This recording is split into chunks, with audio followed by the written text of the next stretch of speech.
wonderful experience here last year and the year before that, so I'm glad to be here. Now, all of you, just to make sure, all of you were not in this class last year, correct? Correct. Correct. Okay.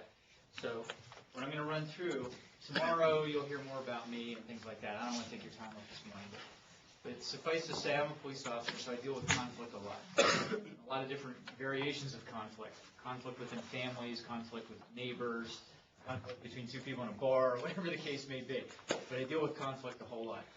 Now, the struggle, though, in my life is not dealing with those conflicts, because I expect them. That's why I'm a police officer. You expect those conflicts. The difficult thing, and the reason I'm out here, and the reason Bob and I started talking to begin with a few years ago, the difficult thing is dealing with conflict within God's family. Because a lot of the same problems, believe it or not, if you haven't experienced it already, you're going to find out, believe it or not, a lot of the same problems that I would see on the street dealing with people happen in God's family. Because the reality is we're still people. The hope that Bob had, and the hope that with my delivery here today, is that we may be able to get you thinking a little bit about the future that you have and some of the conflicts you might end up dealing with, just to help prepare you mentally and put some plans in place. I'll talk a lot more about that tomorrow. But what we're going to do here today is we're going to go through some conflict resolution, just talking about scenarios. I'm going to show you a scenario. Some of them you'll immediately, as soon as you read it, you'll think, oh, that's easy, this is how I deal with it. Hey, that's great. Some of you might think, wow, there's a lot of working parts to that. So that may not be as easy to deal with. And there's a lot of different people involved. And you'll hear me use the word dynamics a lot. So some of these scenarios have a lot of different dynamics or working parts to them. And unfortunately, you're going to see them. You're going to see these and many others and many worse. And it's just one of those things in dealing with God's family. And whenever you're an evangelist or minister, whatever role that you want to play, if you're working in a congregation, hopefully you will be blessed to have a good eldership there. If you have a good eldership, a nice strong eldership, they're going to help you with a lot of these. In fact, some of these, when you read them, you'll think, that would be a lot easier to hand off to the elders and let them handle that. But the reality is there's going to be many instances where you may be helping out a smaller congregation that does not have an eldership. You may be helping out a congregation that has an eldership, but they're struggling with decision making and conflict resolution also. So you just never know. But I guarantee you're going to be drawn into things. I guarantee it. Some of them might even involve you. Believe it or not, there's conflicts that come up around ministers. You may not be doing anything wrong, but you may step on somebody's toes with the right lesson, right? So, that's going to create conflict. So, without any further about that, let's just go right into it. You guys have groups set up already, correct? Correct. Are you seated in your groups? Not seated in our groups. Well, I'll tell you what. Why don't we take a minute? Leadership groups. Me, Dale, Lynn, Mark, for the interview type things. Oh, I guess we can. Well, I'll tell you what. Why don't we take a minute and get in your groups? Because what we're going to do is I'll give you a scenario, give you a few minutes to discuss it as a group, and then we'll just ask each group how you would handle it. Okay, well, you guys in the same group? You two? Are you two in the same group? I don't know. Who's our other dude? Okay, we'll move up there then. So, well, actually, I'll Mark move up there, and I'll stay right here, because there's 4 of us. So, Mark, you want to move right? Shocking to me. Pause and listen. If you are all settled in, we'll start off with the first scenario. I'll read them just in case there's any difficulty seeing it. A woman in the congregation expresses concern that a current adult class teacher is not qualified because he has only been a member of the body for 2 years. The man in question is 28 years old, married, and has a young son. An education committee, staffed by 2 elders and 2 other members, to determine the material and teachers for that quarter. Take a minute to talk amongst yourselves. Why is this a conflict? Who's involved? How would you handle it? Well, then part of the thing was you said that. Hold on.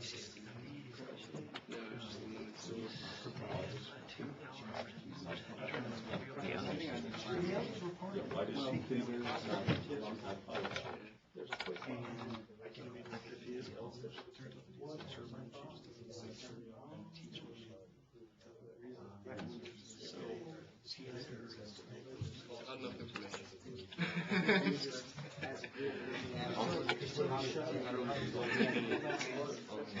That'll create more conflict.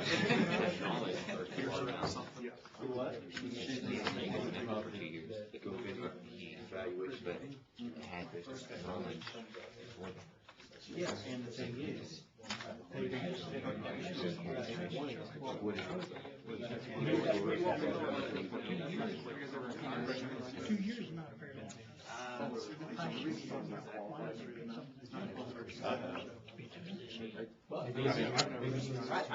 He went to Bear Valley. based on the things that they mentioned outside.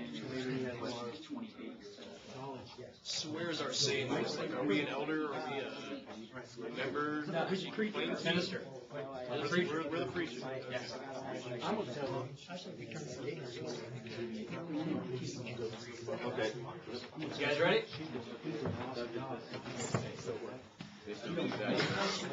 With all of these, or most of the time, I can't say there isn't a wrong answer, because that would be accurate, but most of the time, you're not going to come up with a wrong answer. These are just to get the synapses going. These are to think about something. This is going to happen. By the way, every single one of these, I brought 52 different conflicts with me this year. Every single one of those I have familiarity with. They have happened in a congregation either that I've been a member of, or I've heard about in other congregations, that I have friends that are preachers at, things like that. So every one of these are real. So in face value, first group over here. What's the problem? The first thing when I read came up my mind was she has an issue with him, Yes. And it could be any number of things, I don't think so. On the surface, it seemed like, oh, it's his age, but I don't think so. It's age, it's deeper than that. So that's just what we.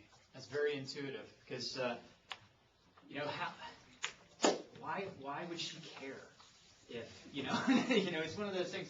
Why would she care if he's only been a member for 2 years? Because it says your, education committee, which is elders, 2 elders, not 1, 2 members have appointed it. They don't do things lightly, Correct. Group in the back. So how do you handle this?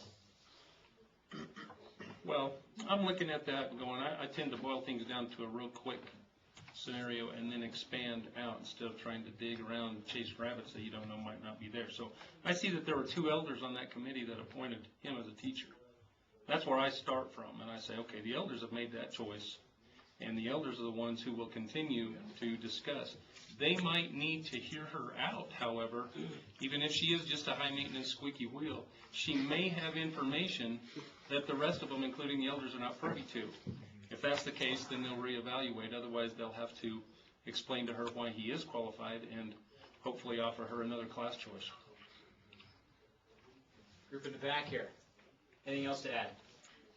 We just kind of came to the conclusion that it may be wise, kind of to go off what he said, may be wise to see if how other students feel about his teaching, and if they have no problem with it, then maybe it is something that should be dismissed. If everybody else thinks he's doing a good job, fine job. Anything to add to that? Ditto. It's hard to tell what might be going on in her mind. This particular situation was real. It's a woman who has been a member for many, many years. She's one of those ladies that sits up front, takes notes. She's very concerned about the body. She's very concerned about the quality of teaching that's being done. She had an issue with this young man, and it did turn out to just be a personality thing.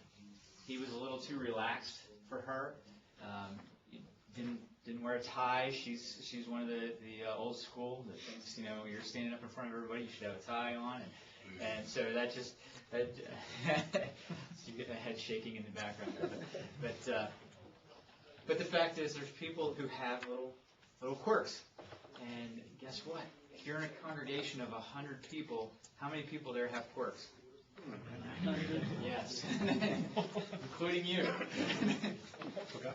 Okay. Just gets the brain going a little bit. Here's the next one.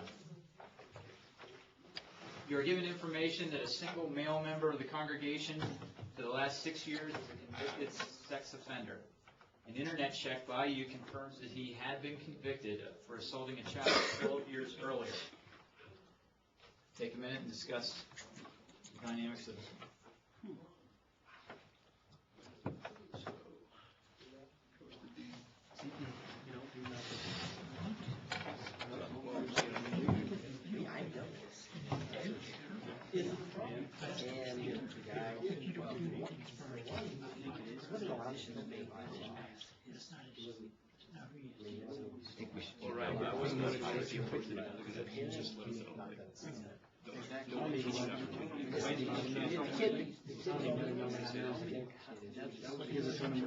Well, the thing is, why was it internet check? Maybe, because when we go to the area, we always check the. Yeah, you just see if there's offenders, what we do with it. He just popped up. Basically, being also about who's that kid with kids, they didn't want that kid around. But it definitely changes the way The best thing we need to find out. Oh, that's cheating. I think it's something you need to be aware of, but not really worried about it. If anything, if we do this.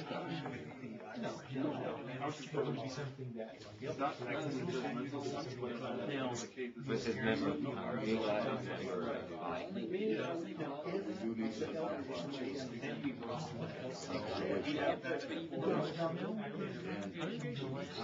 He's just a dude hanging out. You don't want to know that as well. You have a right.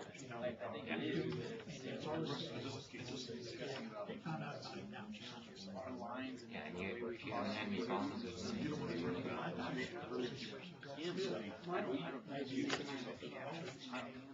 If someone comes up with him teaching, I would.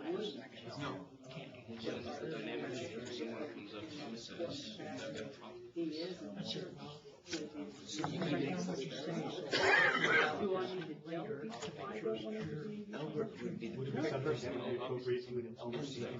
it'd be like, you have a problem with me? I would agree with that, but the general population from the dude, I think it's what they're saying. Yeah, I love that. Well,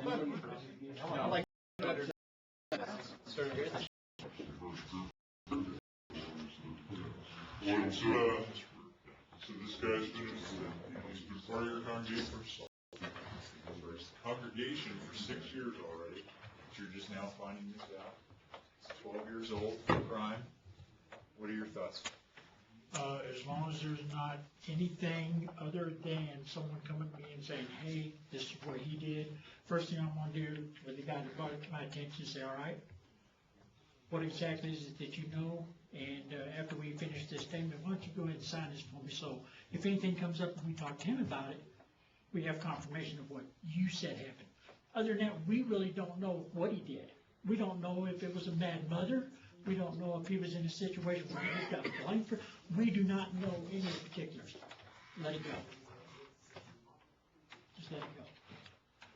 Next group. I think we had 2 points. The first was we need to know what he did. I mean, I guess if the situation came up, like for example, we were discussing if a man was 17 or the man was 18 and she was 17. You know, how is this really looking? How that we can have a broad term in our mind which paints this huge picture, but we need to know details on that sense, which means maybe requiring going to the brother. I mean, I don't know how you would find out this in the first place if you're given information, and then also to bring it to the elders and deacons meeting, maybe to discuss, to just keep an eye on that brother. Nothing in a gossip way, but in a way of just bringing up the information and making sure they're aware. Before I get to you guys, let me add a little more background on it. Because they've already covered most of the basics that you can get off of this. This is actually 2 different instances. One, a mother in the congregation who is hyper-vigilant. She's just that kind of mom. She happened to be checking everyone in the congregation one time. In Pennsylvania, there's a site called Megan's Law. I would imagine Colorado has something similar to that. But there's a site where you can actually go on, you can punch in a person's name, and it'll show you any matches for any sex offenders. It'll show you where they live and things like that. Now, of course, the name might be the same. might not be the person you're thinking of, but it shows you these matches. Well, she took it upon herself, because she's this kind of mom. She was checking everyone in the congregation. And I guess she had just an uncomfortable feeling about this guy. So she checked him, found out that he had been convicted 12 years earlier. She was not satisfied with just telling our preacher. She decided that she needed to tell many people. So before I give you any more, the group in the back, what, yes. What we originally said was the elders, or if there's no elders, that the men that are in charge need to get in contact with this individual, and say that be upfront with it, that we found this information out, and we need to know more, and not do it in a judgmental way, but to protect both the individual and the entire church as well. And whatever is discussed with that guy, then we would go back to whoever we found the information out from and tell them, this situation has been handled, and it doesn't need to go any further than that. But if it already has, well, that changes everything. I think the elders, the leadership, in whatever capacity that is, needs to act fast at whatever they're going to do to alleviate this. Because regardless of what happens, there's a soul at stake here, but there's also safety involved too. So it's kind of I think either way you're going to step on some toes. And when you say that they need to act fast in what they're going to do, what do you suggest they do?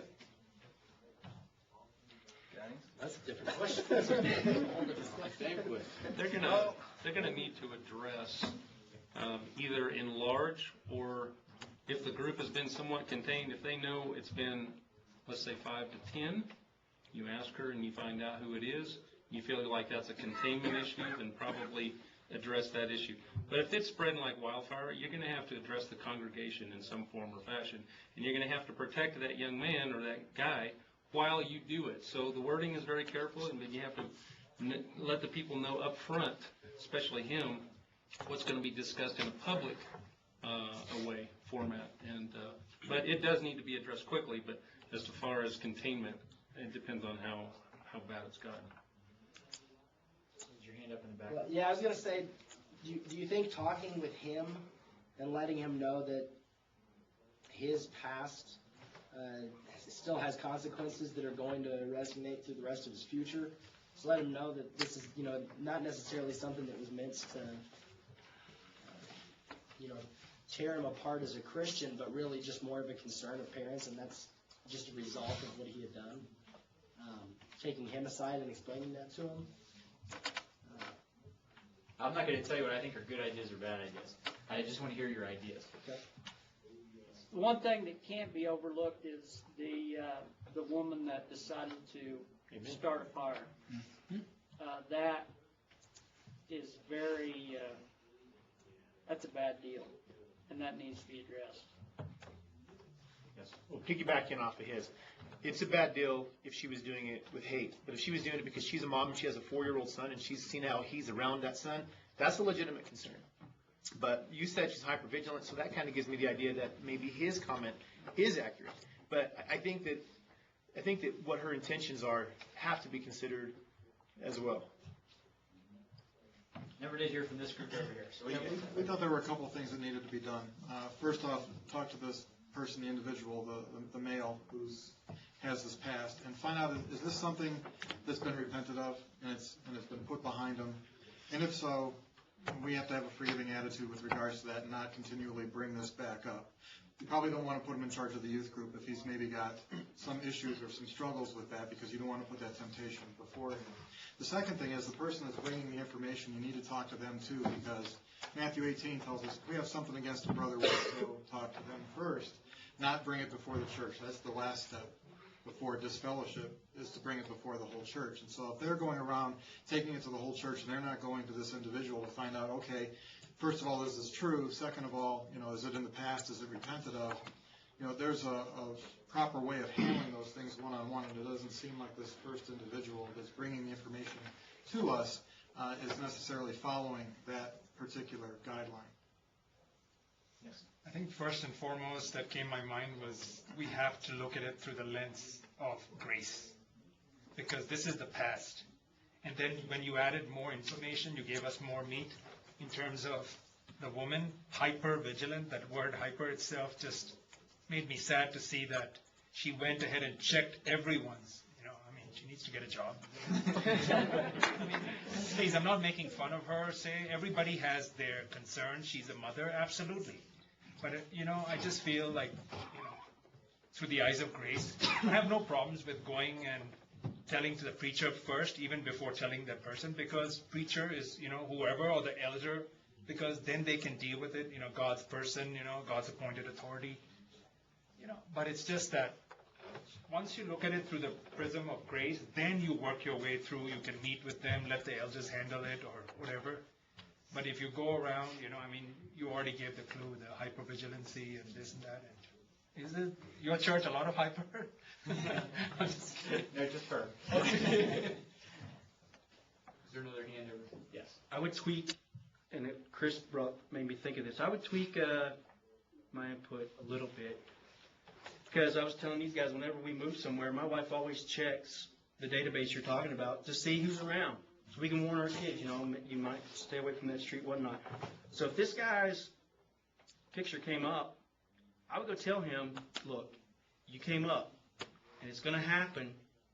And then he may hopefully say, yeah, the elders know, and we're all good. They're not going to put me in the youth group.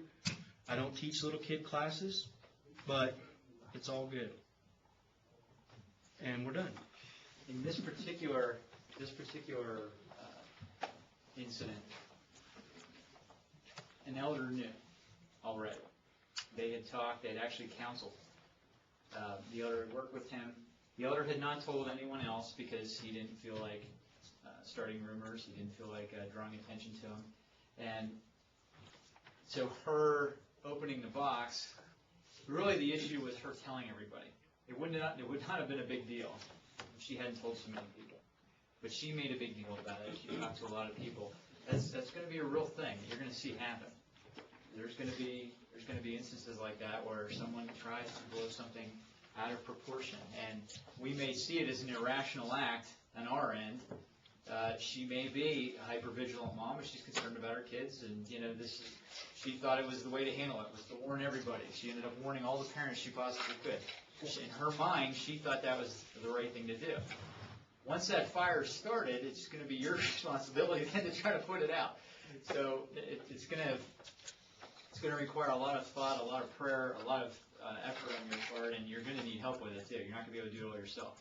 Hopefully there will be an eldership that can help you with it. But in this particular case, he ended up leaving. He was made to be very uncomfortable. Even if some of it would have been just perception. He felt uncomfortable by that point because people were looking at him differently. People were asking him about it, and they hadn't before because nobody knew. And it was something that he had struggled with earlier in his life. It was a mistake of a young man. It wasn't, and you will have this too. You'll have somebody show up at your congregation.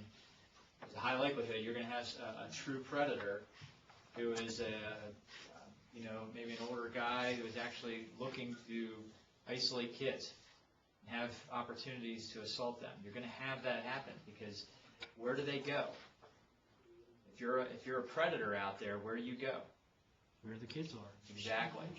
You join Boy Scouts. You join congregations with lots of kids. That's where they gather. So you have to be aware. You have to be vigilant yourself that these things are out there. I myself, and this will sound funny, but bear with me, I myself treat everybody as if they're a child molester. When I first meet a new person coming into our congregation, I have 4 daughters. So in my mind, as a cop and a dad, everybody's a possible assailant until I get to know them. Now, they don't know that I'm treating them. They don't know that I'm looking at them that way. We do. Yeah, you do. So if you show up at Camp Hill in Pennsylvania, they don't. I'm very careful not to be overt about it, but I'm cautious. I'm watchful. I'm watchful anyway, not just for sex offenses. I know that we are human beings and we make mistakes, and I know that my brothers and sisters and we all make mistakes. So as loving brothers, we're supposed to keep an eye on each other, and not to the point where you're just overwhelming the person, but we're supposed to look out for each other. If you guys know that I had a problem with alcohol in my life, well, I expect, if you see me walking into a bar, I expect to get a tap on the shoulder from you, I mean, that's what we're supposed to be doing for each other. So this is just another example of that. But unfortunately, this one did not end well. He did end up being made so uncomfortable that he left. Another instance, different congregation, different years involved. He was a brand new member of the congregation. They found out that he was a sex offender, and it was very recent. He had just gotten out of jail just prior to starting to attend that congregation. Whenever the elders approached him, they did it very well. Nobody else knew. Just the elders approached him. He stopped coming. They tried to do follow-ups with him, tried to do Bible studies, nothing. So that sends, in my suspicious mind, that sends some warning signals up. And maybe he was up to no good. Yes, sir. Back to the one that had the conviction 12 years earlier. Once he had left the church and it all settled down, did anyone talk to the lady to let her know, hey, we need to do this in a different manner, or is she just still on her own, going about doing her same thing? I'm trusting that this video will never be shown in Camp Hill. Wayne made a fine statement. That's a people situation. tried to talk to her, but she was insistent that she had handled it the right way and that she would do it the same way the next time. Sir, how do you feel? How do we feel when he left the church finally? Is it good riddance or, no, I was saddened. Please, I'm not pointing, but I'm just saying. I was saddened by the circumstances. How would our Lord feel? Right. I mean, seriously.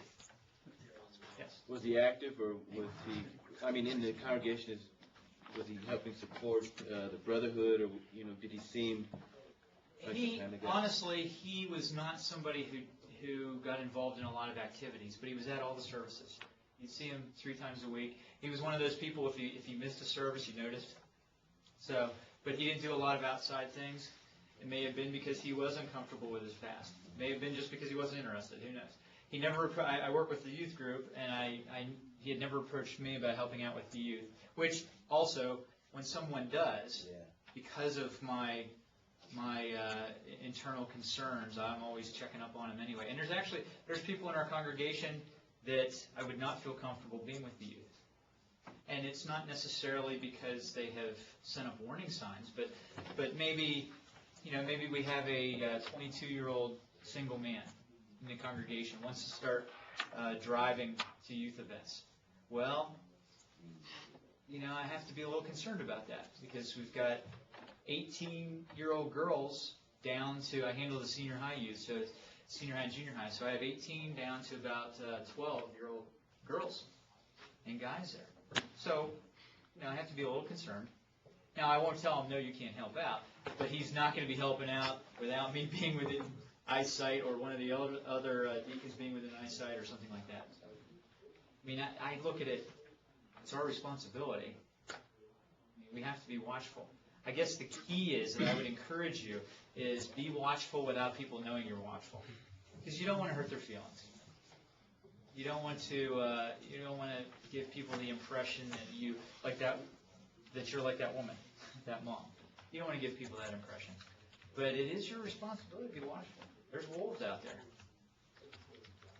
And there's just people with struggles. Maybe it's somebody who just has a struggle, and then you unknowingly open them up to an environment where it builds their struggle up even more. We don't want to do that either. Anything else on that one? You think, would it have been right for him to come and tell when he entered that congregation, even though it was in his past, to tell an elder that, hey, this is just to be transparent? I think it would have been a good idea. But you said he talked with the elder knew about it. I don't really know the dynamics as far as when he started talking to the elder, when he started studying with him, things like that. I don't know. But I know he did. I know he did eventually. I know at some point he was studying with one of our elders. And that elder actually, he's a professional counselor. That's what he does for a living. And he just so happens to specialize in sexual, I always say sexual deviance, and he always corrects me because he doesn't like me saying the word deviance. But anyway, he actually specializes in that. So it was a perfect person to talk to. It was all confidential. They were handling it.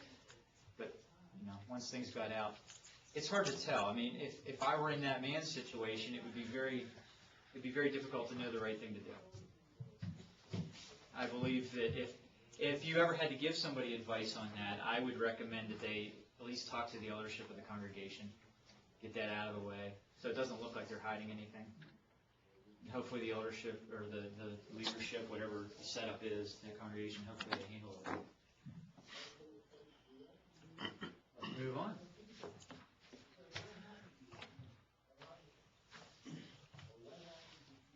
A self-employed construction contractor in the congregation often employs other individual members as extra help on small jobs. You are informed that he owes money to at least 6 different members, totaling over $3,000 for jobs completed over the few months. There is growing tension over this matter between all those involved. Why don't you guys take about 2 minutes and discuss that.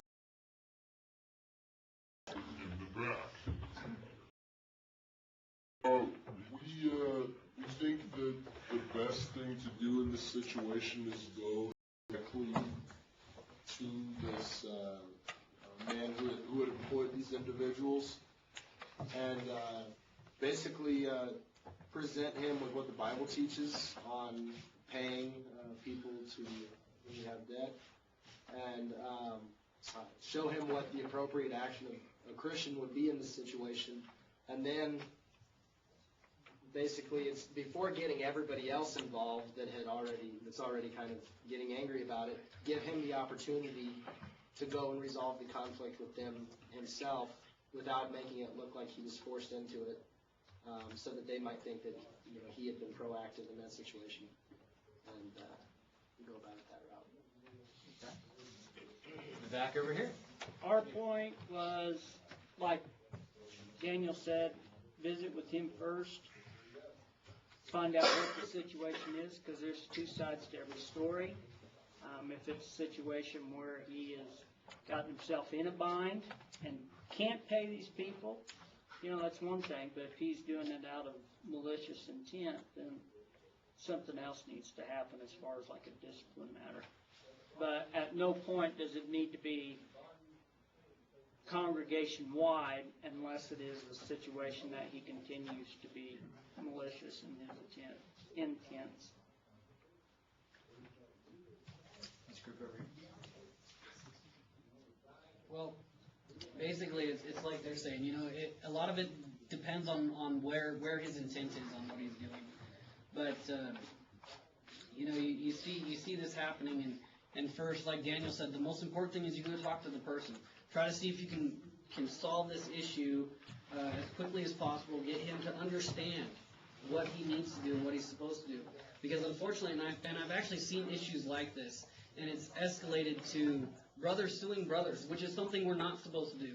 And if it goes that far, then you've got to try to also put out that fire and teach them that they're not supposed to be suing each other. So it's very important that you go through and you at least try to teach this person that this is what the Bible shows on stewardship and what you're supposed to be doing, and this is what needs to be done.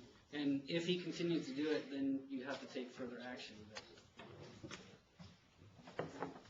Was going to say the same thing? We're a little bit different. I mean, mostly, but we're going to talk to him alone.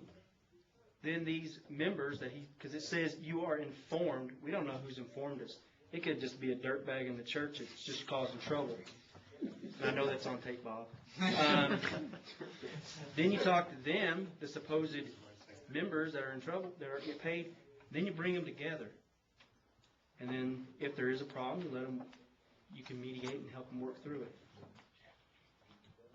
Yes. Also, depending on the size of the congregation and the ability, if there is some circumstance to where he was originally able to pay it, but something happened, the church can solve those tensions. You know, if you have elders or something you meet, and you may be able to pay those members, and then just deal with the brother one-on-one to work something out. So that those tensions aren't there anymore, but you're still getting and dealing with that problem. Before you give me more comments, let me just add, in this particular situation, it was his poor management of his business. He was just not making wise decisions. He was pushing things beyond the money that was coming in, and he was trying. Some of us are just good at things, and some of us aren't good at things, and this was something he was just not good at. He was just not good at the finances and actually organizing his business. So that's where it came down to. Now, if you still have comments. I would just, as we were talking about, we ran out of time, but one of the things I would look at too is, was it ongoing? Because I see there it says over a few months. So did he hire one and then wait till he could pay him and then get another one and then wait? You know what I mean? So there could have been some red flags along the way that we would, like I said, keep your eyes on, notice things. Or did he hire all 6 of them at one time and then over a 2-week span say, well, now I can't pay y'all? Or was it an ongoing process? Something to look for. Yes. I think godliness, I believe, starts at home, starts in the church before we go out, testimony. And I think it's, he needs to stop taking them for granted. You know why? Because if it was outside person, you know how outside people in the world are. Doesn't matter what little amount, they'll take them straight to court. And he would be in deep trouble. And yes, I think if he's not good in this and his management, that shouldn't be an excuse, because look, from 1, 2, 3 to 6 now, and this is like a spreading, and you know how it can affect the whole congregation. So It would have been good in this one. It would have been good if somebody in leadership would have maybe talked to him early on, before it got to be so many people and so much money. It would have been good if somebody would have said, hey, you need to stop. Stop telling people you're going to pay them, and stop getting them to do work for you if you're struggling financially and you can't pay them. Or just tell them right up front, hey, I'm not sure I'm going to be able to pay you right away. Maybe when this job is completed or something like that. But it would have been good that there was a lot of warning signs missed.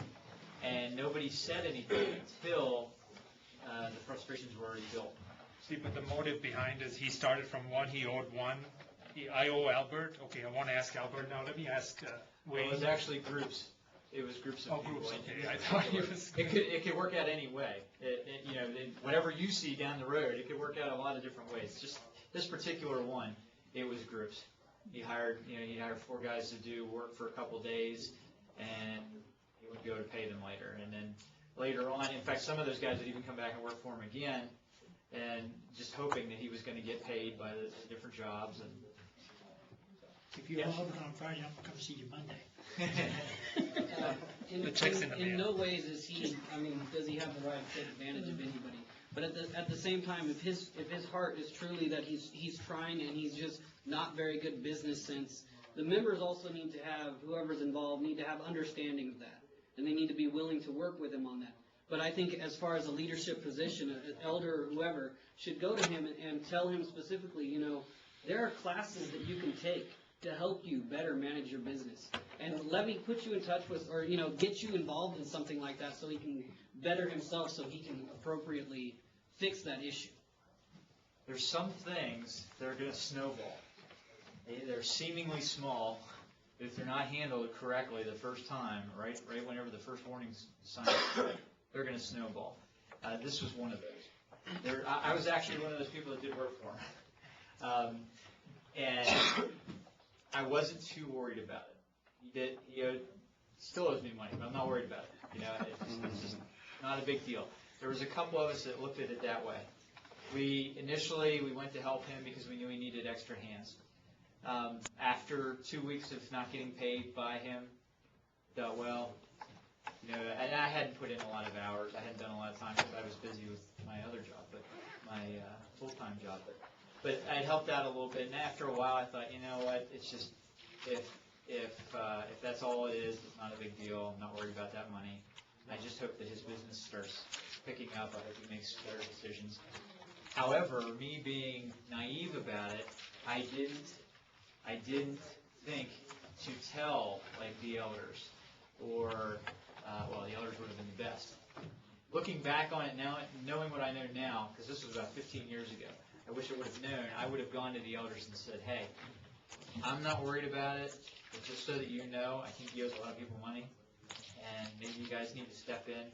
And unfortunately, none of us did that. None of us actually said anything to anybody else to ask for some type of intervention there. As it worked out, the majority of the people he owed money, most of us walked away. We're just not worried about it. We still wish him the best for his business. He's struggling. The business ended up going under. So I feel bad for him. I don't feel bad that he made bad decisions because that's on him. I mean, he is an adult. But I feel bad that it didn't work out for him. However, there was one member that was furious. Would show up at his door at night, pounding on the door, I want my money. Would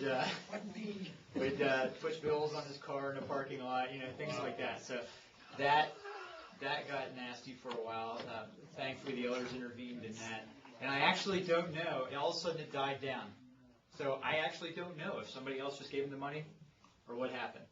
But suddenly, he wasn't angry anymore. So I'm guessing that maybe somebody else out of benevolent thought may have just given him the money that was owed to him, which doesn't really solve anything either. I understand your concept, and there may be instances where that is a good idea. And there may be instances where you're just enabling the guy then to continue on if you pay his bills for him. Sometimes people need help. And I actually have seen a lot of different people in our congregation and many different congregations actually throughout the years. I've seen people on both sides. I've seen people that you know, they're just struggling. They got hit hard by something in life. You know, it's hard to tell, medical bills, loss of job, something like that. And the congregation helps them out maybe with a rent payment or car payment or something like that. And then they never need help again. They're able to get on their feet. Then there's the people that will come to you every 3 months. Hey, can you pay my cable bill? Can you pay my oil bill? And so it's really going to depend on your relationship with those folks and what you know about their history and stuff like that, what decision you would make. And that's all of these. I know they're brief, they don't give you a lot of description, and I purposely do that. That's just trying to get the thought process going, just trying to get discussion going, because your circumstances will have different dynamics to it anyway. But we just want to get you thinking about some different things that are going to happen out there. Yes? There could be also a follow-up lesson for whether this guy left, whether he stayed or not, from the elders. But one of the things that you need to make sure that they remember, and maybe the congregation remembers, especially if it gets public, is that the guy sounded like, you could lend more to this, but sounded like his heart was in the right place and that he wanted to help others by hiring those that he knew. He could have put an ad in the paper and got probably anybody off of there, but he probably came to you guys. So that shows you his heart was probably, and maybe soften up the forgiveness of a few of the people that he owed money, saying, you know, you're right, he could have offered this to anybody else. Same token, it could be a time to teach them about being naive, just like you said you were, and saying, okay, now, part of that is on you guys to be able to research and say, is this a reputable company? Whether or not he's a member of the church or not, you need to research your companies and your employers a little bit to say, am I going to get this? In other words, a follow-up lesson could be made on both sides.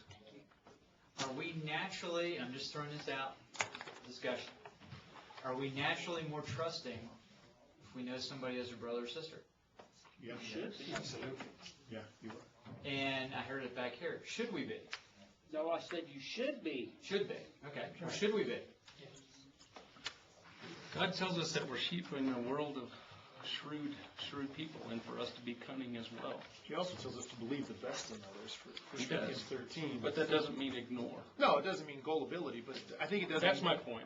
Not to ignore. But I think it does mean to give the best hope in a brother. Oh, sure. Yeah. But just like he has hope in a brother who's maybe a predator, but he doesn't know it, but he's got 4 girls in charge of his hope is the best, but it doesn't mean he ignores what might be the reality and does his due diligence and wise research on it. Saw your hand, he had his tip. If I was the self-employed contractor, if I couldn't pay Wayne and Dale, I would be upfront with them, but I wouldn't keep hiring more because there's a problem. Why let it spread? I would talk to them and try to do whatever it takes, no matter what, that my situation or my shortcomings or character issue or would cause them to sin or, like cause that brother to, it's like, wow, that's you read about in the papers. Now, this is my own opinion, I believe that if it is a Christian brother or sister, I don't believe we should put our trust issues in front unless we see something that throws up a red flag. And the point being, if you take every brother that you meet and you put that trust barrier there, pretty soon you're going to find yourself, well, I can't trust him. A little bit just keeps adding that. Now, concern, yes. Concern for your family, yes. But if every time you got a brother or sister in Christ and you throw up that trust barrier with every one of them, do I trust them? Well, now what are you doing? Putting yourself in a box. I mean, if there's a red flag comes up, yes, confront it, do something about it, do it wisely, do it, discreetly. But if you have a trust issue with every Christian brother, pretty soon it's going to be where you just don't trust nobody. And then you're going to put yourself at a disadvantage of having good relationships with people. We have to trust somebody. We trust God.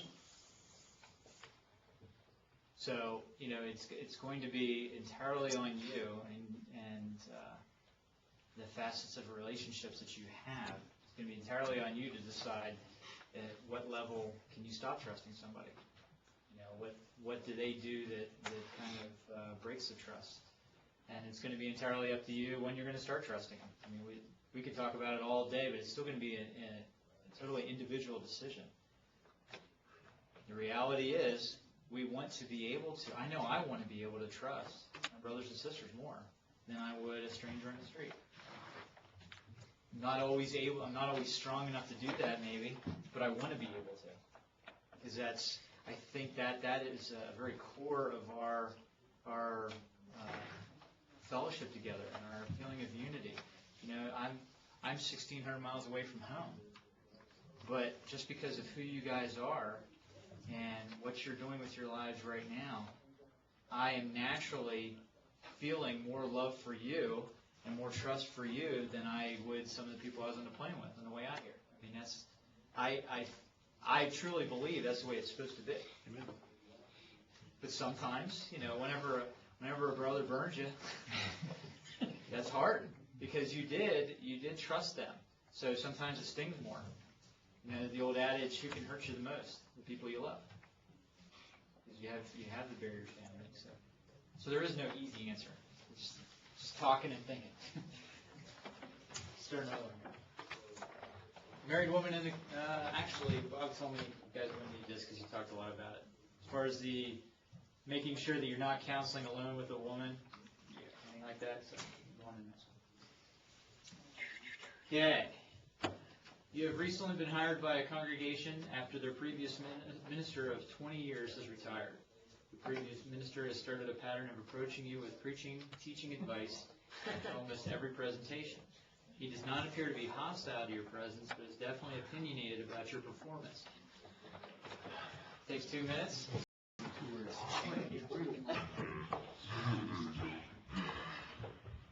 Well, you can start with the group in the back. We appointed Mark as our speaker, okay? They basically told him to Shuddy. Yeah. Wow. No, opinions are necessary. They help us to grow, but it depends on how they're presented also. And if they're the same, if they're negative opinions, then, we should turn and kind of challenge those opinions and find out where the issues really lie, whether they're valid or not. What else did you say? I think what Nathan was saying the most was, if it keeps happening for years and years, like every time you preach, it would definitely be a concern. It would start weighing down on you, and it would be something you would need to address. Just if what we were saying is, in a nice, loving way, we don't want to come across as arrogant, saying, I don't need what you have to say, or anything along those lines, but more on the fact that just in a gentle way saying, brother, I'm doing the best I can, and we're two different people, and we have two different styles of speech, and this is crazy distracting.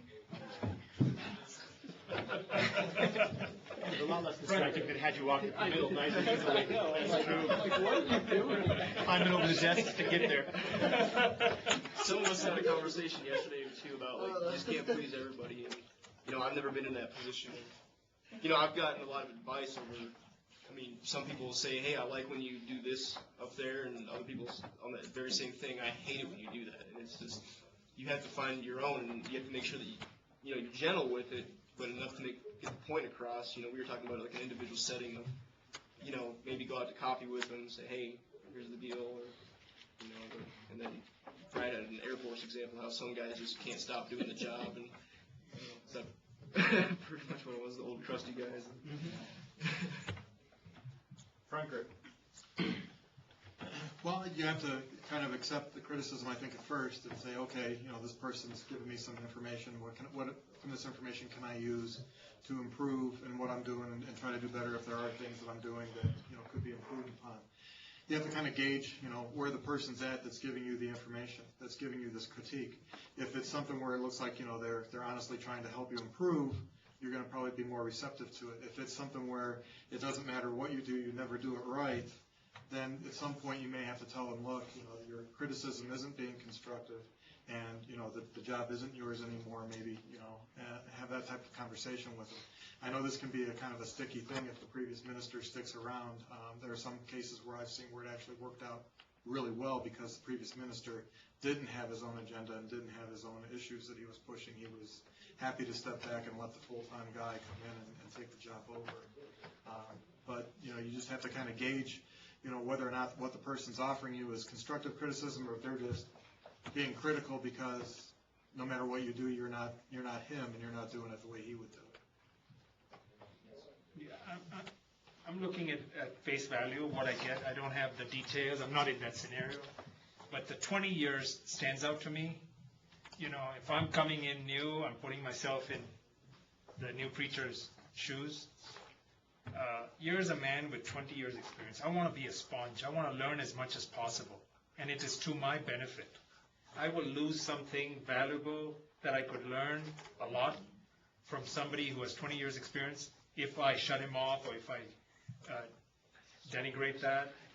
And so I think, but if it gets to me, I'm going to be honest with him. Hey, we're brothers, we're family. You know, I can be honest. Hey, brother, this is how I'm feeling every time you come. I don't sense giving him the benefit of doubt that it's criticism. I just his opinions, you know, input, feedback on how I did. That's how I'm looking at it. Background, anything different? Well, I love being last because that leaves you not a lot of meat on the bone.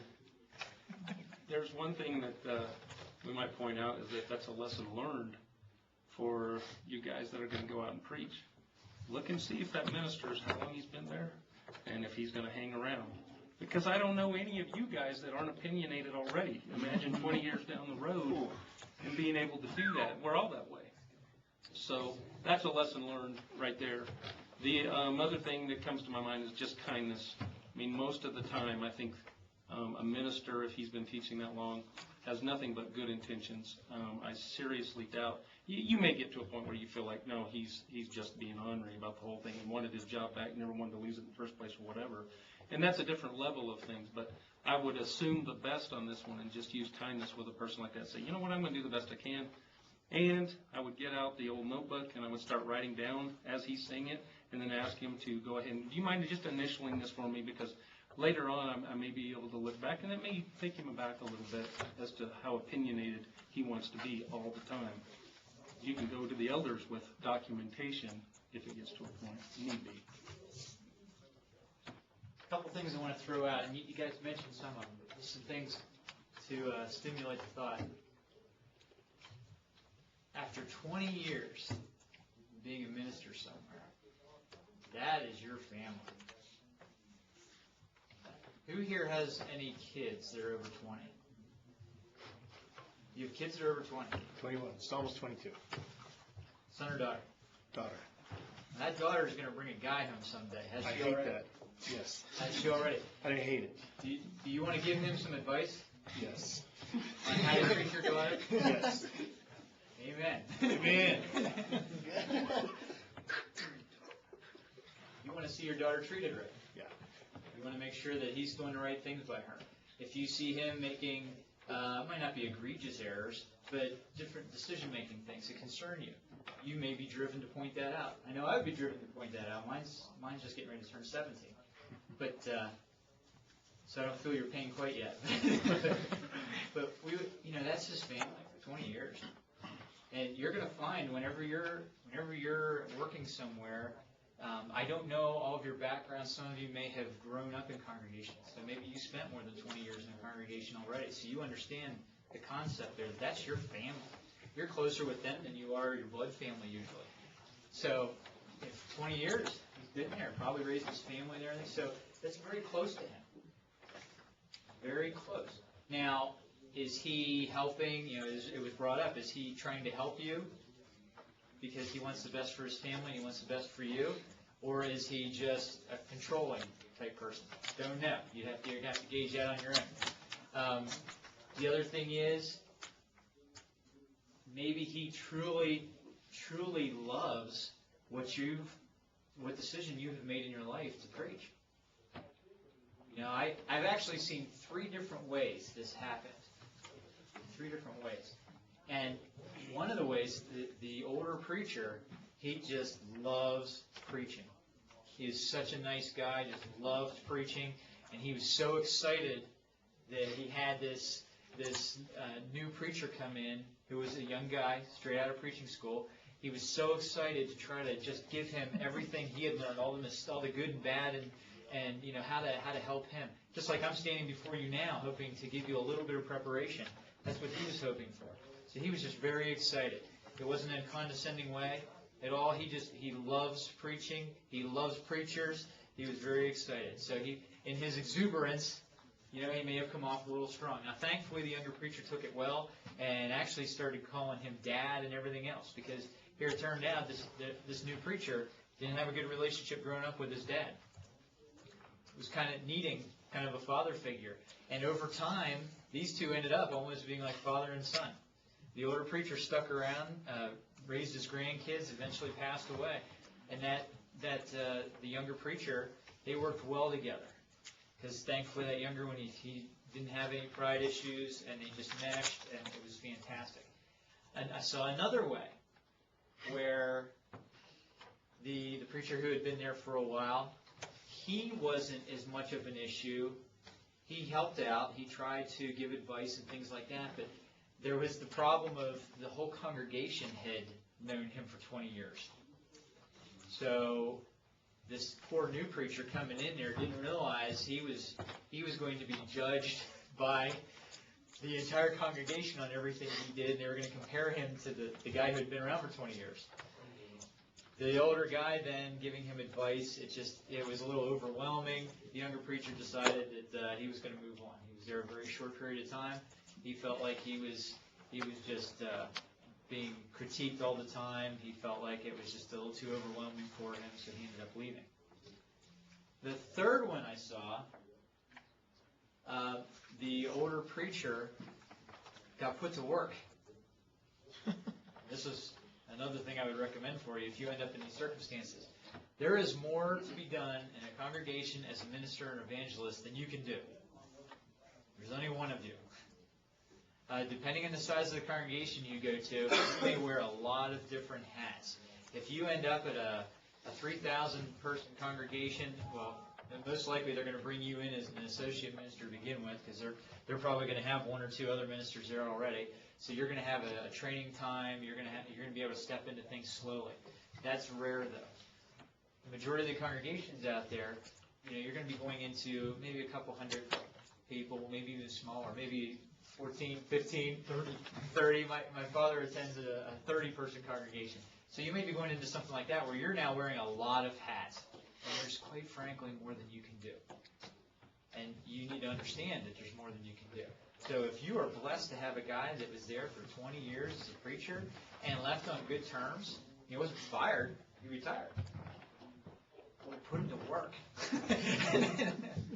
Hey, can he schedule Bible classes? Can he do material for Bible classes? What notes has he taken over 20 years that you can use for lessons? Things like that. So again, it's all going to depend on the circumstances. I don't know what you're going to end up with, and you may end up in your careers. You may end up with all the different gambits, but it's just something to think about. But I would encourage you to initially start off humble, because there's a really good chance he just truly cares about what you're doing and is trying to help and truly cares about the family there. And if it gets to the point where you need to say something to him, well, then do that. You have to do that. But obviously we know how to do that too. We know how to approach it. Anything else on that one?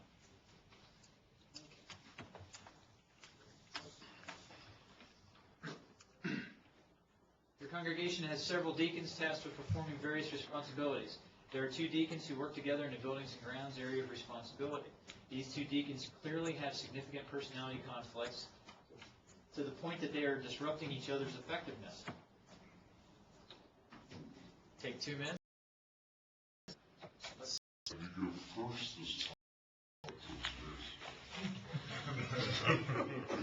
What we decided is that we need to have these two guys come together and see if they can work out their differences, and encourage them that this is they're supposed to be brothers, and that if they can get over this, then think of how much of an encouragement it could be for the rest of the congregation that has different conflicts with other people. And but I mean, if eventually if it doesn't work out, then let them know that then either one or both of you will have to we just won't let you be deacons over the grounds anymore. Either move them off to something else, or just take away their deaconhood.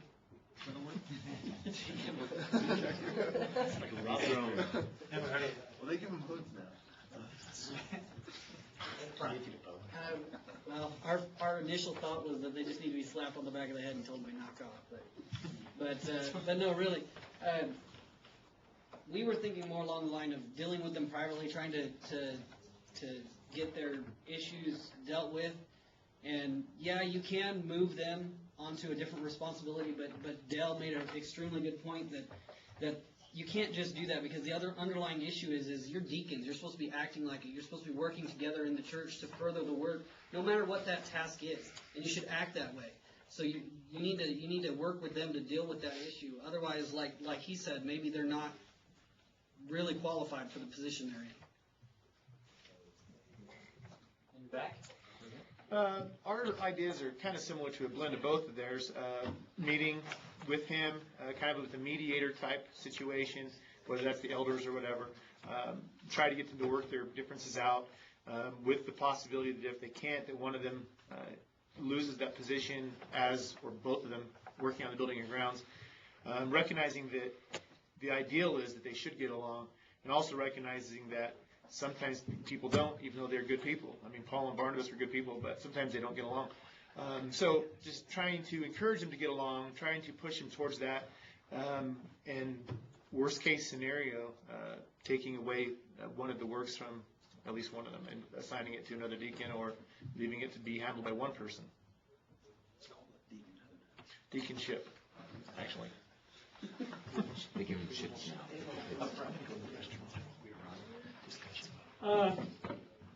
From reading it, this is not something that just broke out last week.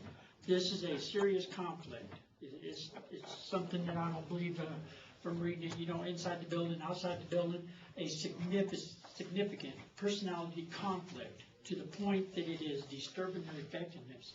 So this is not just a light covered, hey, let's sit down and have lunch and discuss it.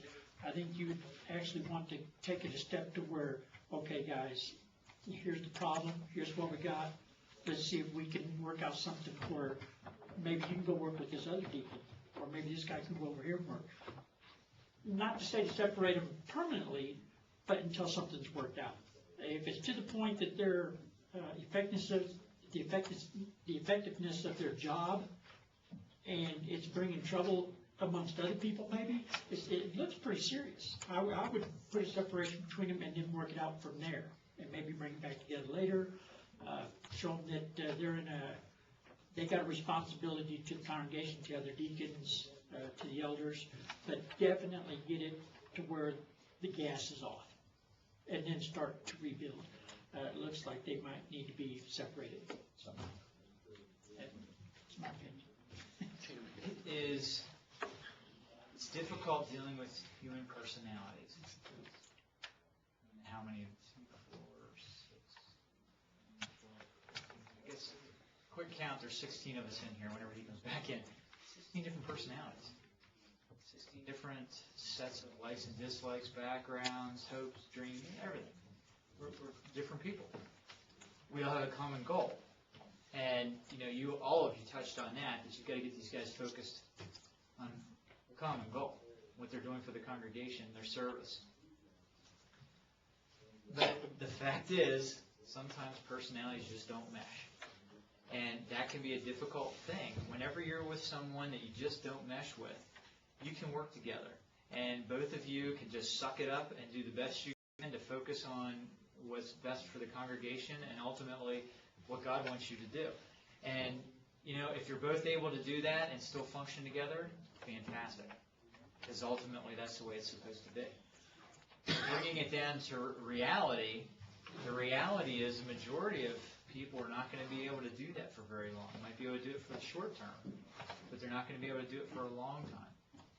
So there is the possibility that these guys, their personalities are so different that they're going to constantly get in each other's way. That's a possibility, because it is difficult to humble yourself all the time. That's best if you can do it, but it is difficult.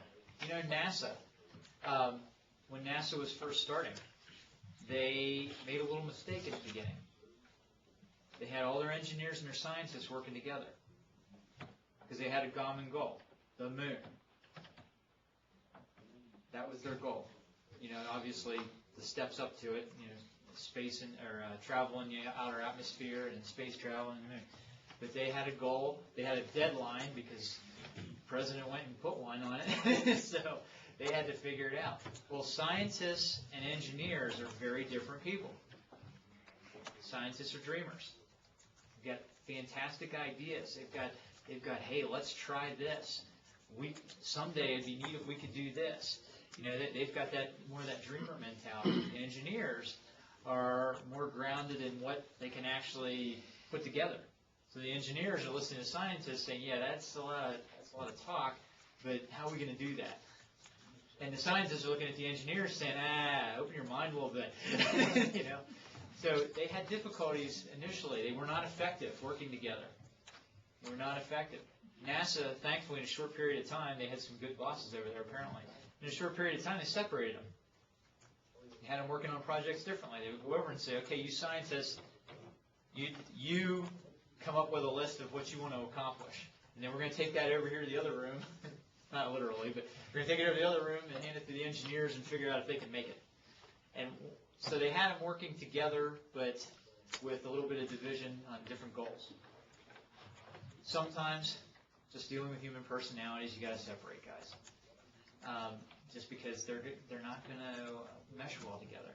And, I purposely put the word effectiveness in there. If it's hurting their effectiveness, then maybe it is best to get them separated. Now, again, at the same time, you remind them why they're there, what they're supposed to be doing, encourage them to work together.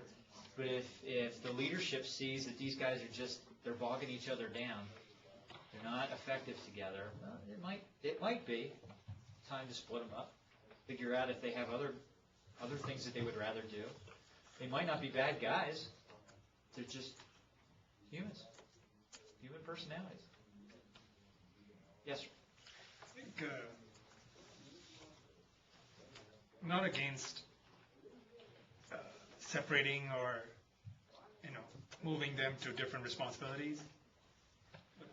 First thing, when I read it, it's significant personality conflict. The significant term stood out to me, was a red flag, and then disrupting each other's effectiveness. The effectiveness means it's affecting the church, and God's kingdom. I don't have a problem with moving them, but I think what a great learning. I think that the elder, with wisdom we can decide if you know them both more details, more personally, length of time, is what a great opportunity. I mean, if we picked everyone who we would like to work with, who will be left? I mean, seriously. In life we've learned, and, if the longer you live in more careers, you've had 2-3 careers, you'll realize, you'll learn, and that's what I've taught for 10 years, and I was teaching my students, we have to work with things. I don't want to work with her. It's not for life. Yes. Or they come and tell me about, I don't like that teacher. She doesn't, you know what, please. Are you stuck with her for life? Just 1 quarter. And the amount of what you could learn from her, there's a reason you're in that class. Think about it and think about the good stuff. And so, I think these are growth opportunities in our own personality. But if we keep, and I think talking to both of them too, hey, how do you guys both feel of each other? Can you at least try, make every sincere effort,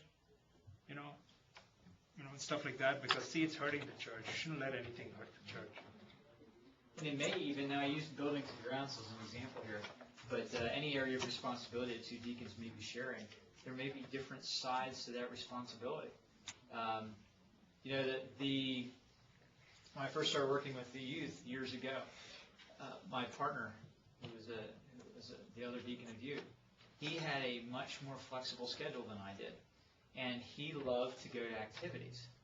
My true love was dealing with the classes, the Bible classes, teaching and setting up teachers and doing the material and things like that. I truly loved that. He loved going to the events with the kids.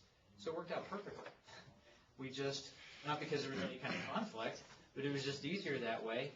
He took care of organizing the activities and arranging the drivers, and he would use me as a driver if he needed drivers, and sometimes I was available. I would tell him, hey, I can go to that one with you, and things like that.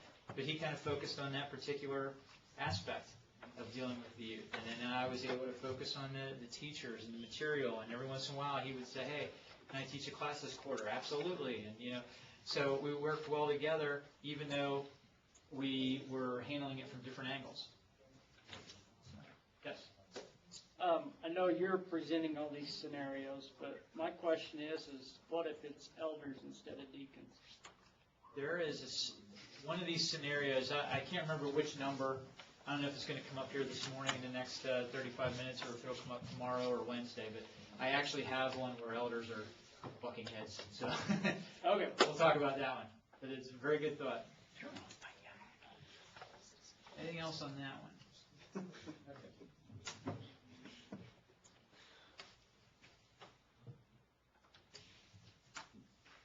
The wife of an elder recently passed away after a long struggle with cancer. The elder had expressed his desire to continue in the position of elder. A dispute began within the congregation over whether he should continue in the position since his wife has passed. Based on conversations, you feel the congregation is basically split down the middle on this issue.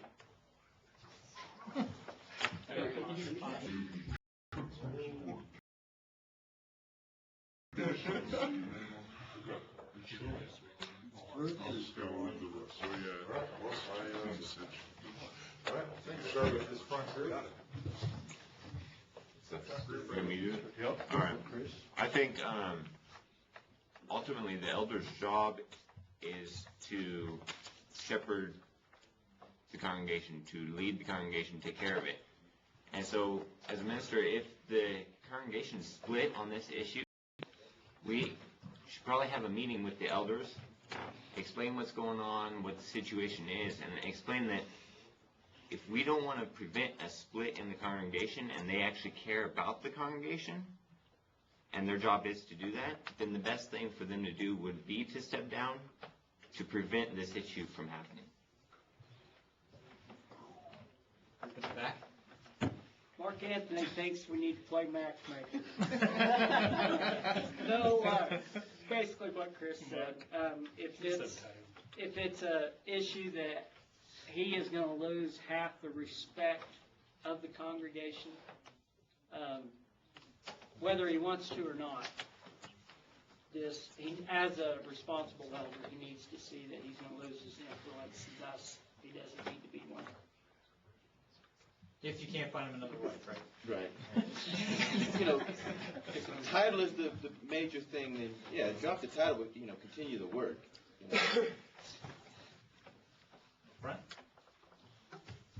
Well, a couple things that we noticed. I mean, the elder may, give us an out by saying that, okay, he is going to step down because he wants to prevent the division within the church. It looks like, if there's a bunch of people, like half the congregation wants him to step down and says his wife recently passed away, I mean, it doesn't seem like they're waiting very long before they're bringing this issue up. In either case, it may benefit the congregation for the minister to preach a lesson, maybe not a series of lessons, but a lesson every now and then about the eldership and what it means to be an elder and what the qualifications for an elder are and how this does not disqualify him from being an elder. So at least you're working on their understanding of what the biblical principle is. But yeah, if it's going to cause division, the elder, may need to step down. If he cares for the church, he probably would do that. But I think you need to handle the other thing that's going on as far as the undercurrent in the congregation, where if they're trying to usher him out right away after his wife has passed away and he's still grieving, that doesn't seem to be a very caring position for them to take as well. First of all, I think 2 minutes was a perfectly adequate amount of time to resolve this conflict. Not seriously. But I think, going with what Dale just said, we basically think that the first thing that needs to happen is conflict resolution, kind of get with both sides and see, because the one side of the congregation feels this way because they think that because he no longer is married, that he's biblically unqualified to be an elder. And we kind of talked amongst ourselves and everything, and the Bible doesn't necessarily teach that. It teaches we don't need to get into the qualifications of an elder or anything like that. But I think that you have to go back to the text and have that taught across the whole congregation so that they see what the Bible actually teaches on the issue. And I think that might change one side's opinion depending on what you come to. Well, go ahead and say what you're going to say. I looked at it and I said, wow, what a great heart he has. He's willing to serve. I mean, in this day and age, let's be real. If you've been in leadership positions, it's so hard to get people to sign up to serve. I mean, seriously. Yes. I mean, in general. And I'm saying I've been in different congregations, and what a great heart. But then if I'm in his shoes and it's going to cause a split, that's the last thing I ever want to see. And, when it comes to serving willingly, wholeheartedly, you're serving God. And if they don't want me, no problems. I have no issues with stepping down. And, But then what about the other half? That's the dilemma. Half gets mad, half don't. And I think it would be, if I was him, I would tell the other half too, hey, let's, in the sake of unity and peace, and if there's other better, or qualified or in training who could rise up, absolutely, I think. Well, I'll tell you what happened in this particular one, just so you have the background on it. His wife passed away. It was very sad. She had cancer. It was a long, drawn-out, painful thing. And she passed away. Sure enough, the congregation started splitting down the middle. He told the other elders, there was 3 other elders, 4 total. He told the other elders that he was willing to continue. They said, great, because we want you to. And we see no problem biblically. Whenever they started hearing about the split in the congregation, of course, things like this always start off as just murmurs, calling up your friend and stuff like that. Well, then it grows to the point where others start to hear about it. So it had already spread by then. Whenever the elders started hearing about that, they did a lesson showing the biblical side, reminding people that there wasn't anything wrong with it. Didn't help, because you figure sometimes you can show somebody the text and they're just not going to agree with it. I know it's a shock to you, but that's a frustrating thing, and believe me, you're going to experience that a lot. Well, despite the lessons and despite having absolutely no biblical foundation for wanting him to step down, people still held to that. So he stepped down because he loved the congregation, and he believed that he did not want to be a source of any type of contention. And so he actually stepped down from the position. Now, let me just add something in. 2 years later, that congregation physically split over another issue. So, where were they going anyway? So we should have kept them. Yes. Should have just kept him. A totally different issue separated them 2 years later. So you're going to, I'm afraid for you, but a couple of you are going to end up walking into hornet's nests. You're going to walk into places where there's division anyway. It may not be visible. You may not be talking about it. You may not even be clear on why there's division. But unfortunately, again, it comes down to humans being humans. You get enough people together, there's going to be division. That's a frustrating thing. Frustrating. Because you want to just be able to say, hey, what are we supposed to be focused on here?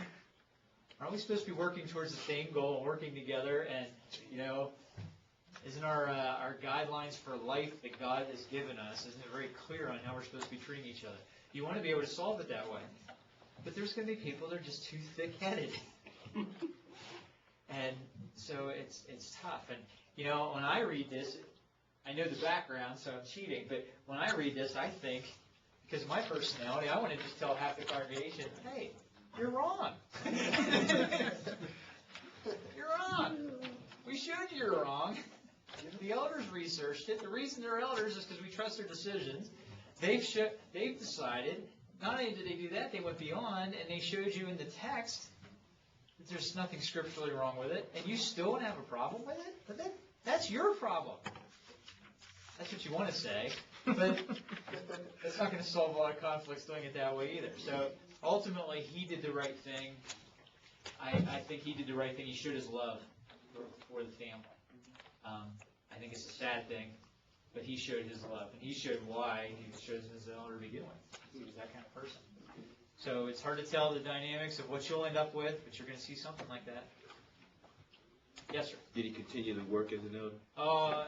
Not as an elder, but he's doing, if I understand your question correctly, he doesn't have the title elder anymore because he stepped down, but he's still doing as much work as he did before. So, he's a wonderful man, a big part of that congregation, great guy. How many more scenarios? I'm starting to get a little bit depressed now. Well, and I'm going to say this again tomorrow. Not you. Let me just say this too.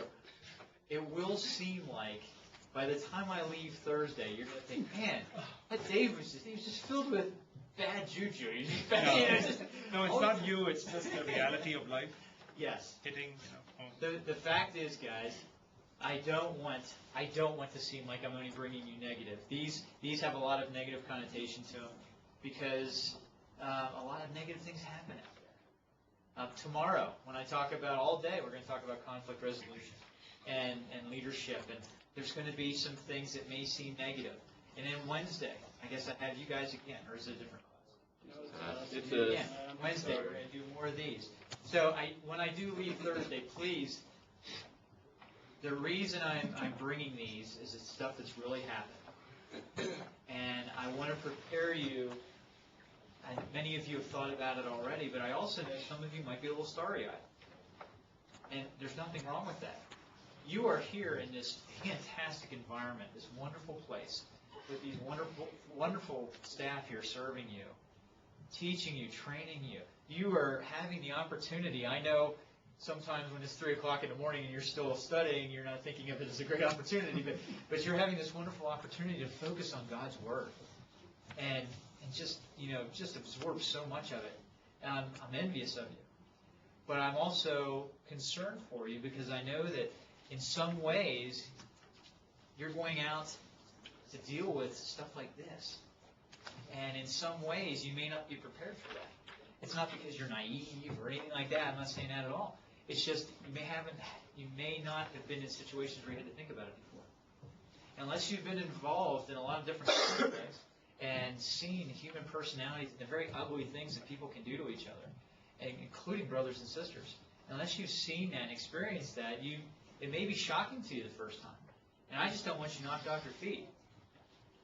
I know a lot of wonderful men who have gone through preaching schools, and 3 or 4 years later, they are burned out. You may even know some of them. They're burned out.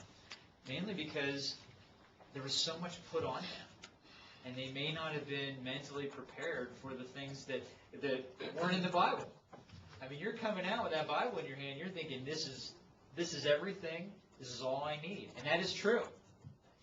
But whenever you start seeing people not acting like they should, whenever you see brothers and sisters not acting like they should, not supporting you, not supporting God's Word, not supporting each other, it's going to be a kick to the face for you.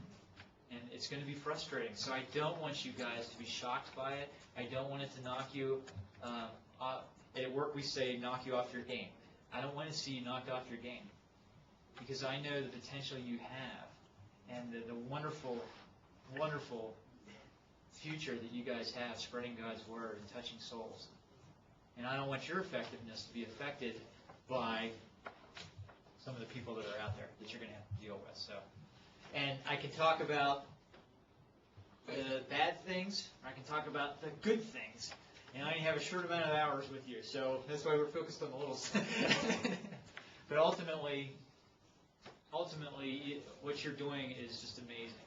And I'm so excited for all of you and proud of you that you've chosen this in life. And I don't want anything to throw you off. If that makes sense. Ready for another one? Yes, sir. Bring it on. You're hired by a congregation with regular attendance of approximately 100. They currently have no eldership in place and tell you that the eldership was dissolved 7 years ago because of constant conflict between those elders and the congregation. Give a few minutes. Sir, there. Chris, C-Dog. I thought it was pretty funny, the first thing he said. What was it? Tell everybody else. Yeah, tell everybody else, Chris. So why did I accept this job? Yeah. Something to think about. When you're doing your research interview by a place, these are the kind of things you want to find out before you agree. Because, maybe that might be a little too much for you to step into right off the bat. It might be. I don't know. But anyway, any other thoughts from that group? Other than why they stepped into it? Well, that was their smartest. Yeah, that was it. I like that. We'll talk about inspiration. I love you guys. Thanks, Al. That actually was my first thing was saying, be careful when you get into this. But obviously, in this scenario, you've already been hired. And also in this scenario, as I've read it for 3 times now, my question is, so what? And I say that because it doesn't tell us that a problem still exists. Now, it doesn't mean you have to, pretend it's not there. But if there is a conflict today, 7 years later, then you probably got to start uncovering who are the elders, are they still here, is there still a problem, has it affected and permeated at least the 100 that we know of and any others, and is it something that's scriptural and we need to start healing those wounds and solving the problem using God's Word and love to go into that. But as I read that right there, it doesn't tell us. So I know you know more about the situation than what we know, but as I look at that, I say, hey, if this is a loving congregation and they seem to have healed wounds, you may want to do some private research just so you know the history of, in case it rears its ugly head. But otherwise, I don't see why you pick at a monster if it's not left there, to be picked up. Group in front. We are going to simply come in and observe. anywhere from 30 to 90 days. We're not gonna ask questions. We're not gonna do anything because we want to just see for ourselves, and maybe it's gone, or maybe there's still some problems there, and they'll resurface. And plus, we need to earn street credit before we start preaching on this and teaching classes and stuff.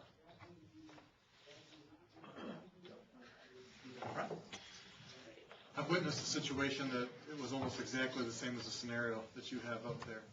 The preacher that came in said, I don't care what's happened in the past, because there was still conflict, there were still hard feelings within the congregation, because it had been just within the last 7 to 8 years that the eldership had dissolved over this conflict. So he knew the conflict was there, said, I don't care what's happened in the past, we're going forward from this day, and we're marching forward. And he had to wait his time out. He had to wait for almost a generation to pass away. It took him 22 years before they appointed elders again. But it was a slow process, and he's been there for 14, 15 years of that process, and going through, waiting for other men to get qualified to be elders because they didn't have anybody, and trying to heal those wounds just through preaching, periodically preaching lessons about unity and about what it is to be an elder and what, how we're to submit to the eldership. And it may take a while to work your way through that situation. You're not going to fix that overnight. And in the back. I think Wes and Dale covered it very nicely, but basically that we need to know, if it's not a big problem to the day, then don't bring it up. But this whole situation is going to take time. It's not something you can fix right away. And coming as the new preacher, you're not going to start making changes right away. You want to be there for probably, I think we decided a year, maybe 2 years. Judging on, how they feel about you and you about them as you get to know each other, then you can build a relationship and try to make changes, preach lessons on it, and work it in slowly, but not something that overnight.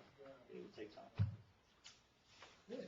Yes. I might add to what Brad was saying. It does have that feeling that when you come in that, you're carrying this thing and you're like, hey, there's a new sheriff in town and this is my badge and I'm going to be doing it.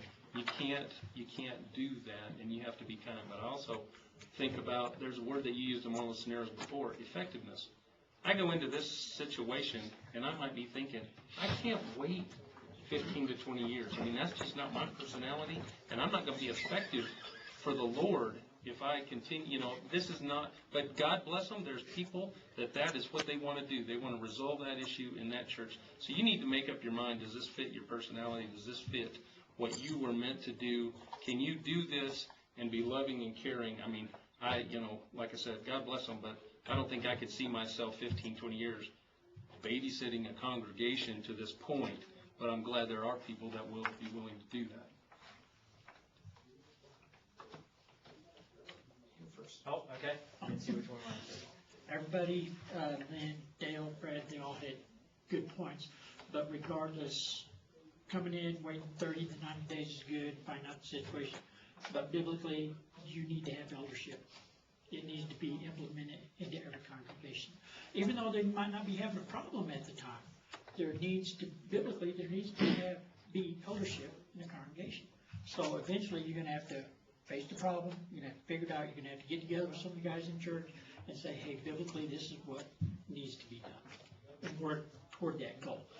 It might take 10, 20 years, hopefully not that long, but it needs to be implemented in every congregation.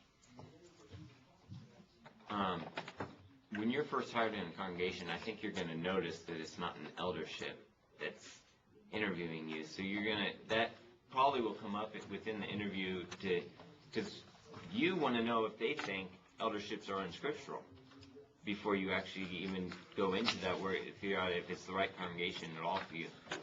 And if you're going to, say, investigate that more when you're in the position, I think you have to be very careful not to do it in a way that causes others to gossip. You have to make sure you're going directly to the people that were directly involved in this conflict.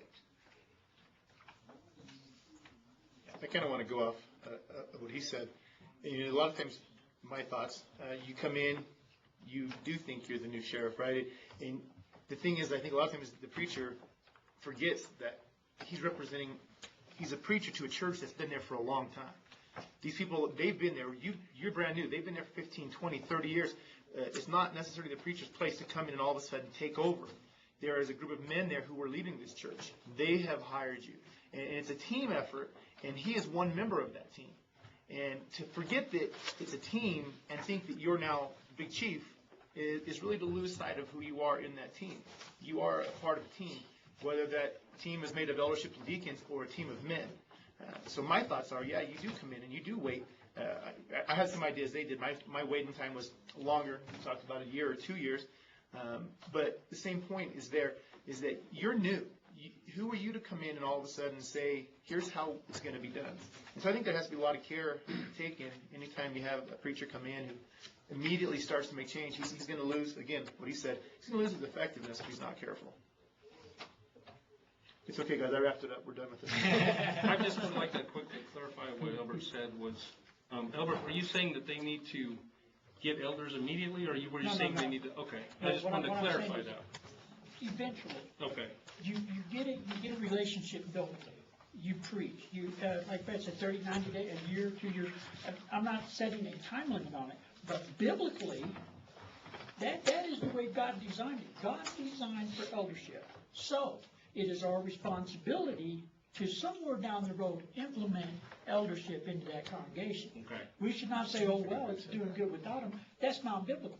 Okay, I just wanted to clarify, you meant down the road something for them to do. Somewhere down the road, it needs to be implemented. I think every group agreed with that. I think every group said we need to try to work towards that as our goal. Yeah. But it's really something that you gotta work on that. Maybe not in a way, you might get shot with the new sheriff and all. Either one. I don't know who had their hand up first. I agree that there should be a waiting time, and with what Nathan said as far as, being part of a team when you come in, but there's also an aspect that once you've got the lay of the land, and once you've got the trust of the people, and they see that you care about them in the congregation, Paul told Titus, for this cause have I left you in Crete, to set in order the things that are wanting, appointing elders. And so, as a preacher, we're going to have to step up to that leadership plate and lead that congregation to eventually get men who are qualified, who desire the office, to become elders, to set that situation right, to set that in order. Yes. I zeroed in on the constant conflict. That's what I zoomed in on, and we all know, I hope we all know that if we sweep it under the rug, sin spreads, there's issues there, and I'm not saying you have to deal with it right away. You're already hired now. At some point you have to start dealing with it because, it's not about your job. It's about responsibility first and foremost to God and what's best for. If I'm not the best person for them, no problems. Make them leadership. It comes. You lead. You follow. You move out of the way. You guys made fantastic points, and I'll tell you how this one worked. But this is a potential for you. This is not only is it potentially a thing that you'll see, but you may actually be part of something like this. You may actually be in a congregation, and then people start approaching you about the eldership. That's a complex scenario we're going to talk about later. But there's a lot to think about there. You guys had some great points. In this particular one, it was ideal, if there can be such a thing. The congregation, the reason there was no eldership anymore, there had been two elders. One was a very strong personality. One was a very weak personality. One with a very strong personality started going off in the wrong direction. He started going away from the Bible. Wanted to add things like deaconesses. Wanted to add musical instruments. Some other things that he started going in the wrong direction altogether.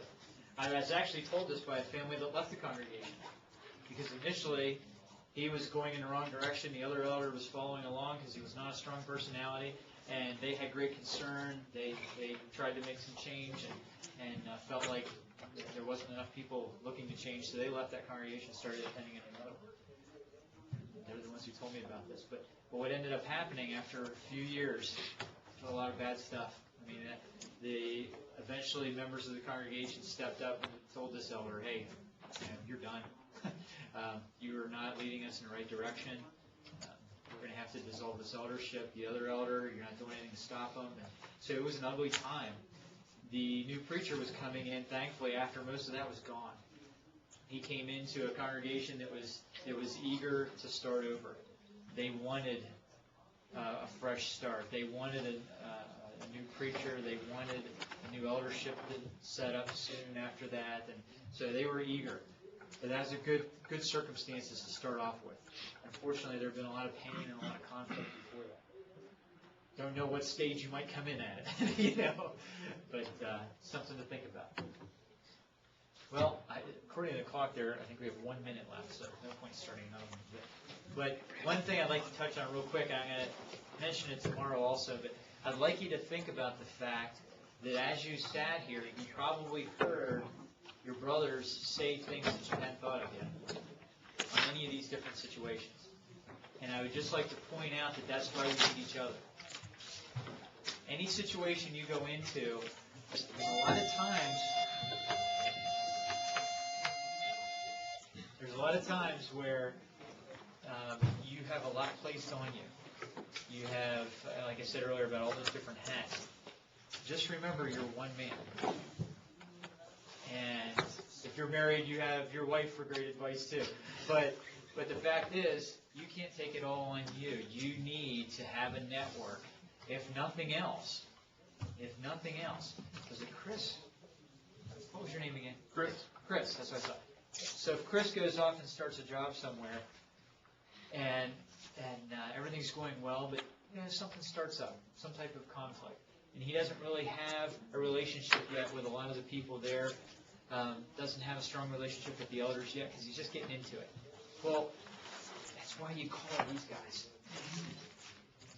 Hey, here's what I'm facing. Give me some ideas. Bounce some ideas off of each other, things like that. And then as you develop relationships, as soon as you go into a congregation, you should start picking out the people that would be great advice. Start picking them out right off the bat. And it might be a 70-year-old woman who has been there since the beginning of the congregation, has raised her kids there, raised her grandkids there. Maybe she's a widow now. She may be a wealth of knowledge, just an incredible wealth of knowledge. It may be the retired preacher. It may be the elders. It may be all of it. But you need, as soon as you get somewhere, you need to start picking out the people because things are going to come up. Before you get on your feet, there's going to be things that come up. So it's good to have that network in place that you can start going to. And, they're not always going to tell you the right thing, but if you get a bunch of different opinions, it gives you more to feed off of. Does that make sense? Thank you so much for your attendance. Thank you. Thank you very much.